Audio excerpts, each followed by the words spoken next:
Bismillahirrahmanirrahim. Assalamu alaikum жылқы көрмандары, урматтуу биздин мекендештер. Тугандар, бүгүн Бишкектен Степной деген айылдан Азамат деген инибиздин тай чыгып жатат. Ушунун маалыматын сиздерге жеткирип берейин.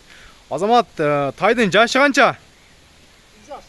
1 жашыкта, Жанвар. Пародасы мерсин жылкы? Түз жетиле, астыга жетиле. Азыр жамгыр жайында бир аз шамал болуп жатат. Мына баскандарында көрүңүздөр. Машина келип калды, машинаны өткөрүйдүк жаныбарына. 1 жашар тай экен. Пародасы местный жылкы деди. Мына сорларына көрүп коюңуздар. Болду, ошо тура бер. Ошондой кармап тура бер жаныбар. Бою 1.45 дедиң, а? Үйрөтүлгөн эмес, а? Буту кол тазабы? Мен жакын барып көрсөтүп коюмчу. Бул карагер, мурну чак болгон. Буту колун жакындан сиздерге көрсөтүп коюн. Омуросу, артыңкуттар. Буттары таза, бана буа деген дефект жок, а? Жаныбарына. 1 жашар тай. Өзү кур жеген жаныбар. Бол, ушуна кармап тура бер. Жаныбарына. Жаныбар карагерди чүдө чыгана бир астыга да бир көрсөтүп калды. Жаныбар, машалла.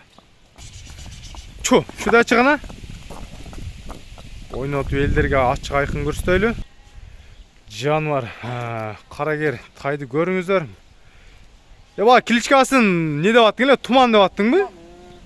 Туман деп жаныбар өзү коюп тур бул инибиз дагы. Атка аябай кызыгат. Туман деп буну өзүң коюп койдуңбу? Молодец.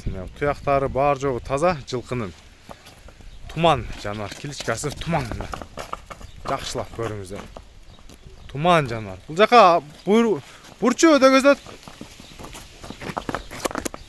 Жаныбар. Тай негизи жакшы экен, мыкты.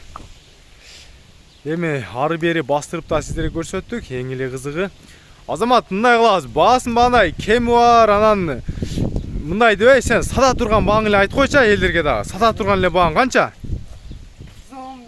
110 миң сом сата турган бааңа? Сата турган баасы 110 миң сомго коюлду. Жылкы үчүн класс басып коюңуздар.